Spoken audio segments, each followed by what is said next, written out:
Dr. Scott McCalla. I'm the Chief Strategy Officer for International Pipe and Supply Companies located out of Oklahoma City, Oklahoma. And this is my first ever leadership video blog.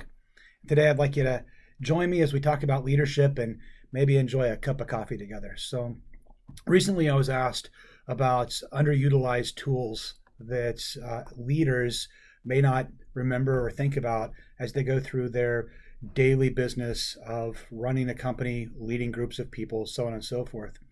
And I've thought about that question quite a bit. And I think one of my top answers is an underutilized tool is consensus.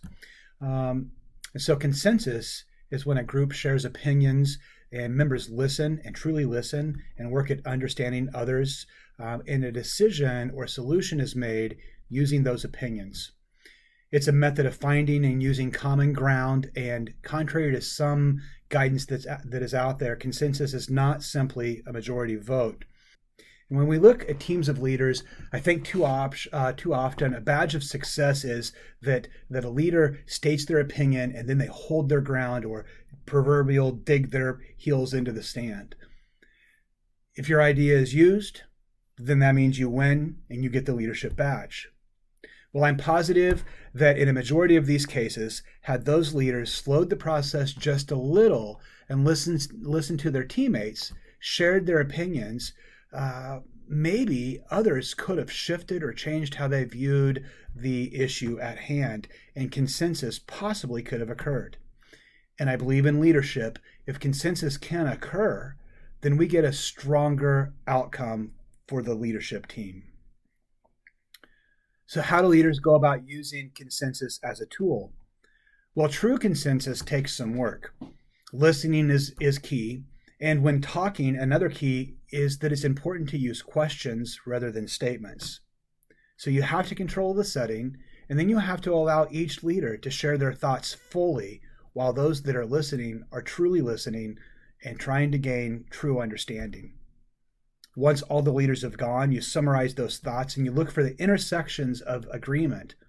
And then you expand upon those intersections of agreement and you list them out. Now, three things can happen at this phase. One, there may not be any intersections in agreement. And in that case, the team is entirely apart on the topic. And what you may need to do is shift the topic or reconvene later. The second is that there's numerous intersections, and this is a good thing because in this case, you take the intersections and you list them, let's say, on a whiteboard. And then the third thing that may happen is the topic creates one common theme or answer from all of the leaders on the team, just maybe with some different wording. And in that case, you have consensus, and in fact, you have agreement with very little work. So if we go to option 2, the case where you have multiple points of intersection, you list those on the whiteboard, like I said, for instance, and then you limit the discussion just to those points. No expanding on the topic, no changing of the topic, no changing of the minds at that moment. Just work those ideas or those points. Then once again, after a roundtable discussion, you ask each of the leaders for their agreement on each point.